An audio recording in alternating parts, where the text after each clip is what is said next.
Let's go, everyone! Today, super excited to be unboxing the CeraVe Hydrating Cream to Foam Cleanser. So this is on the newer side. I really like this facial cleanser, and it removes makeup. I don't wear any, but it does remove makeup. Cool. Directions, pretty self-explanatory.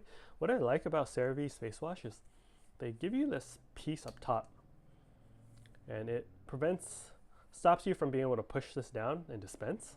But it's really nice when you're traveling with this, so that you could I save this piece and I pop it back on when I travel so that it cannot spill. So yeah, that's a really nice touch. Props to CeraVe for coming up with that.